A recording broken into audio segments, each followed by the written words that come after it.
Welcome back. We are going to just jump right into chapter 7. 5, 6, 7. All right. On the arguments of Eloise against Woodlock, of how none of the less he made her his wife.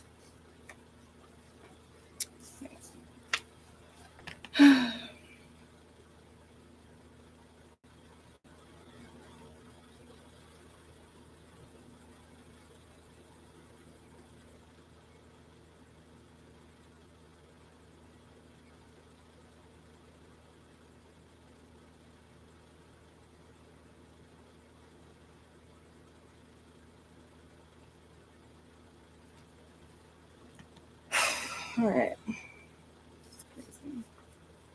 All right. Of the arguments of Eloise against Woodlock, of how none the less he made her his wife. Forthwith I repaired to my own country, and brought back hence my mistress, that I might make her my wife.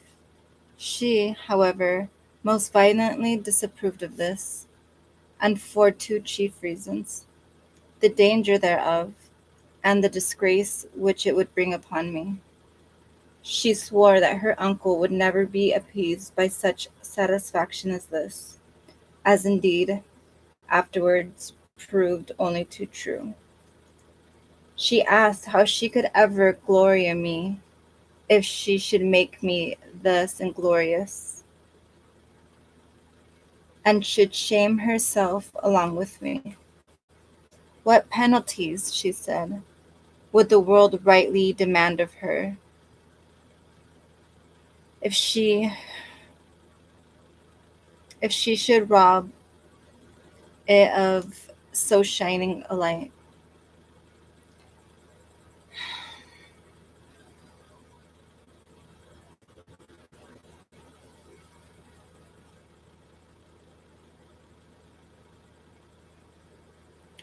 What penalties, she said, would the world rightly demand of her if she should rob it of so shining a light? What curses what curses would follow such a loss to the church? What tears among the philosophers would result from such a marriage?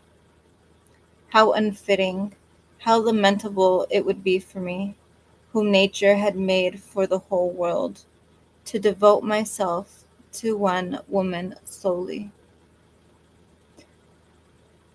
and to subject myself to such humiliation. She vehemently rejected this marriage, which she felt would be in every way inglorious and burdensome to me. Besides dwelling thus on the disgrace to me, she reminded me of the hardships of married life, to the avoidance of which the apostolic sorry, to the avoidance of which the apostle exhorts us, saying, I'm going to read that again. Besides dwelling thus on disgrace to me, she reminded me of the hardships of married life, to the avoidance of which the apostle exhorts us, saying, Art thou loosened from a wife? Seek not a wife. But and if thou marry, thou hast not sinned. And if a virgin marry, she hath not sinned. Nevertheless, such shall have trouble in the flesh. But I spare you. 1 Corinthians 27. And again, but I would have you to be free from cares. 1 Corinthians 32. But if I would heed neither the counsel of the apostle, nor the exhortations of the saints regarding this heavy yoke of matrimony, she bade me at least consider the advice of the philosophers,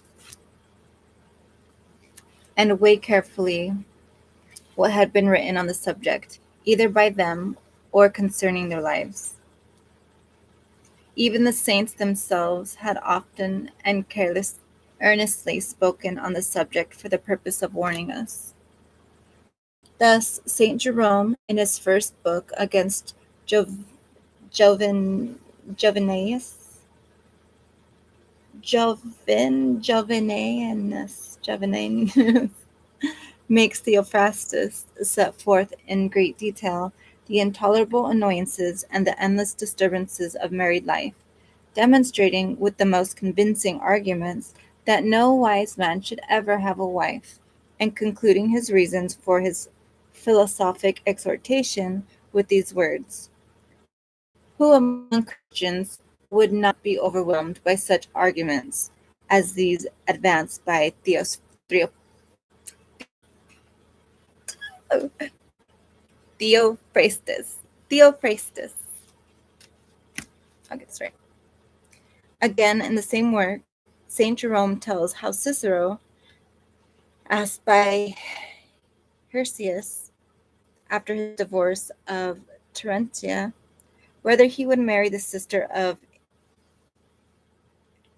Heresias, replied that he would do no such thing, saying that he would not devote himself to a wife and to philosophy at the same time.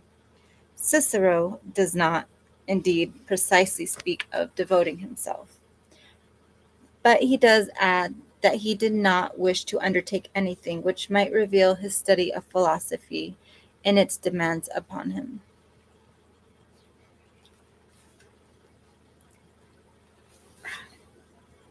Then, turning from the consideration of such hindrances to the study of philosophy, Heloise bade me observe what were the conditions of honorable wedlock.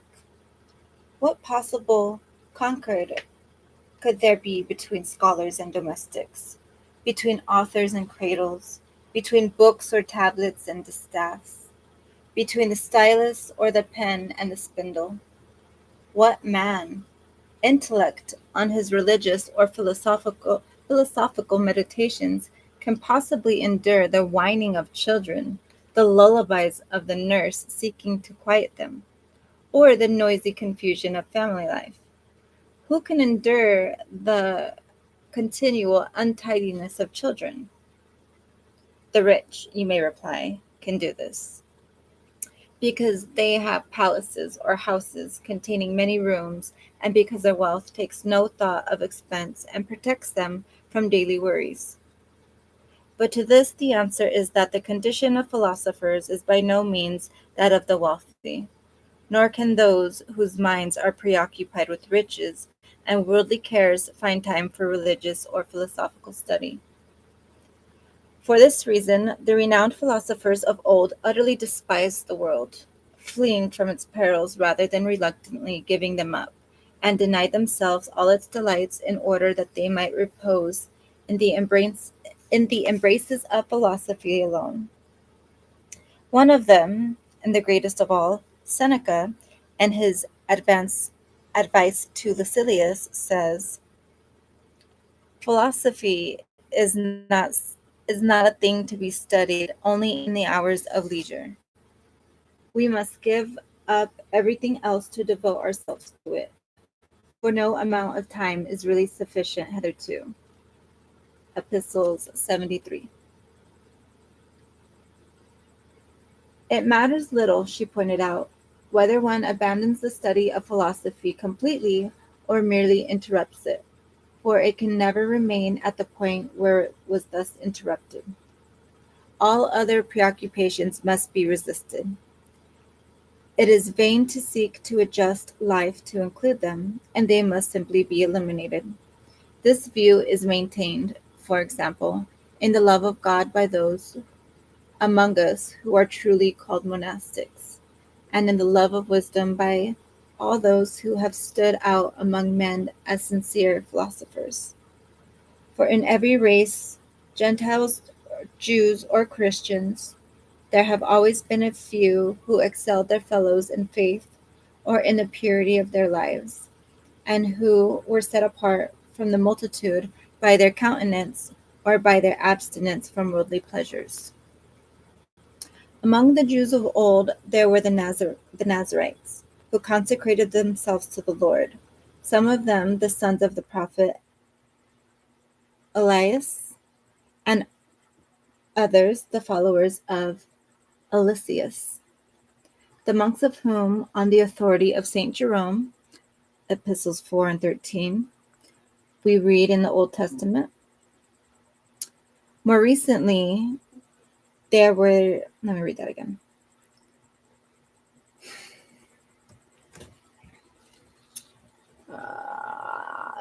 Okay.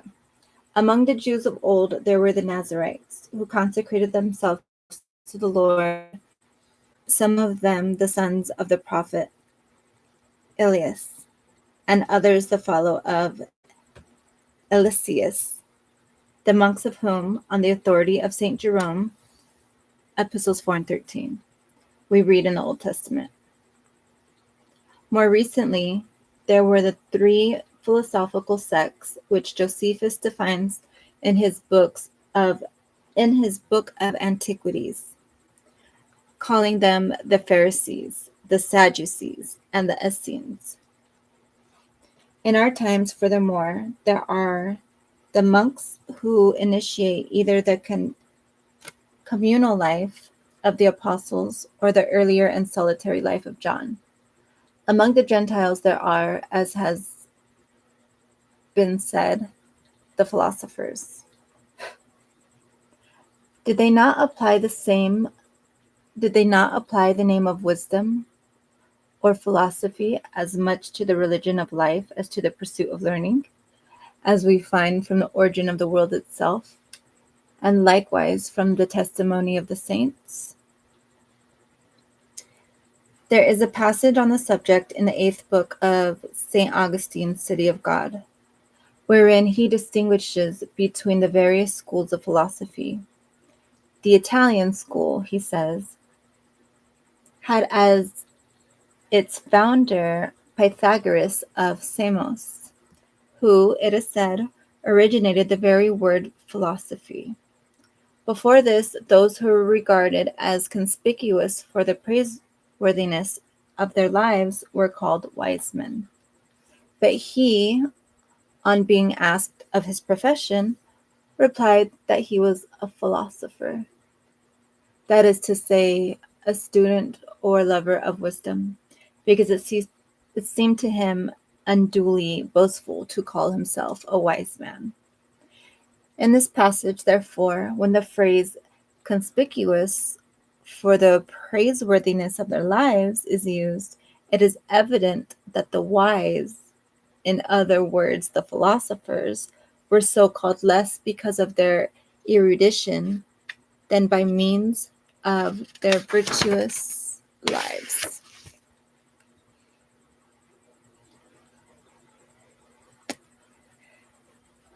In what sobriety and countenance did these men lived? In what sobriety and countenance these men lived, it is not for me to prove by illustration, lest I should seem to instruct Minerva herself.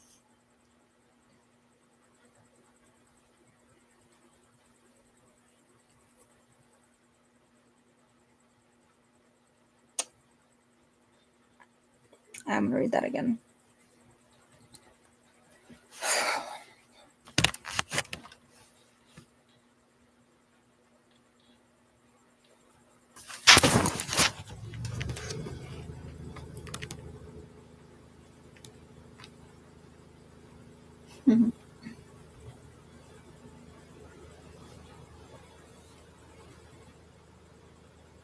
Okay. In what sobriety and countenance these men lived, it is not for me to prove by illustration, lest I should seem to instruct Minerva herself. Now, she added, if laymen and Gentiles, bound by no profession of religion, lived after this fashion, what ought you, a cleric and a canon, to do in order not to prefer base voluptuousness to your sacred duties, to prevent this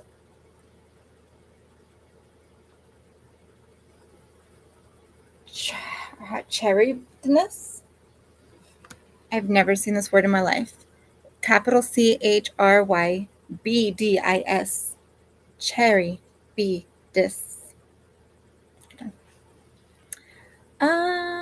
To prevent this cherubiness from sucking you down headlong, and to save yourself from being plunged shamelessly and irrevocably into such filth as this. If you care nothing for your privileges as a cleric, at least uphold your dignity as a philosopher. If you scorn the reverence due to God, let regard for your reputation temper your reverence due to God. Let regard for your reputation temper your shamelessness. Remember that Socrates was chained to a wife, and by what a filthy accident he himself paid for this blot on philosophy, in order that others might thereafter be made more cautious by his example. Jerome thus mentions this affair, writing about Socrates in his first book against Jovinius, once when he was withstanding a storm of reproaches, which Antipe was hurling at him from an upper story. He was suddenly drenched with foul slops, wiping his head, and said only, "I knew there would be a shower after all that thunder." Her final argument was that it would be dangerous for me to take her back to Paris, and that it would be far sweeter for her to be called my mistress than to be known as my wife. Nay, too, that this would be more honorable for me as well. In such case, she said, love alone would hold her to me, and the strength of the marriage chain would not constrain us, even if we should by chance be parted from time to time. The joy of our meetings would be all the sweeter by reason of its rarity. But when she found that she could not convince me or dissuade me from my folly by these and like arguments, and because she could not bear to offend me, with grievous sighs and tears she made an end of her resistance, saying, "Then there is no more left but this, that in our doom the sorrow yet to come shall be no less than the love we two have already known." Nor in this, as now the whole world knows, did she lack the spirit of prophecy.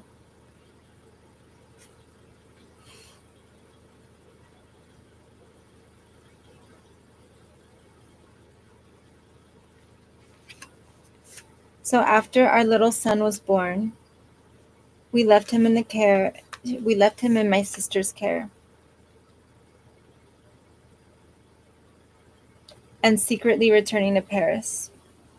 A few days later, in the early morning, having kept our nocturnal vigil of prayer, well known to all in a certain church, we were united there in the benediction of wedlock. Her uncle and few friends of his and mine being present, we departed forthwith, stealthily and by separate ways, nor thereafter did we see each other, save rarely and in private, thus striving our utmost to conceal what we had done. But her uncle and those of his household, seeking solace for their disgrace, began to divulge the story of our marriage, and thereby to violate the pledge they had given me on this point. Heloise, on the contrary, denounced her own kin and sworn that they were speaking the most absolute lies. Her uncle, aroused to fury thereby, visited her repeatedly with punishments. No sooner had I learned this than I sent her to a convent of nuns at Argenteuil,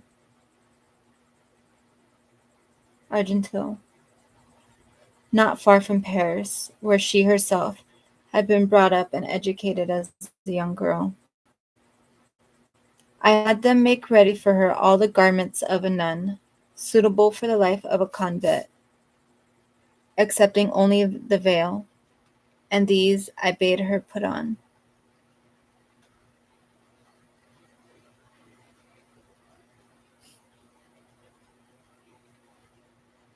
When her uncle and his kinsmen heard of this, when her uncle and his kinsmen heard of this, they were convinced that now I had completely played them false and had rid myself forever of Heloise by forcing her to become a nun. Violently incensed, they laid a plot against me, and one night, while I was all unsuspecting, was asleep in a secret room in my lodgings, they broke in with the help of one of my servants, whom they had bribed. There they had the vengeance on me with the most cruel and most shameful punishment, such as astounded the whole world, for they cut off those parts of my body with which I had done that which was the cause of their sorrow. This done straightway, they fled, but two of them were captured, and suffered the loss of their eyes and their genital organs. One of these two was the aforesaid servant, who, even while he was still in my service, had been led by his avarice to betray me.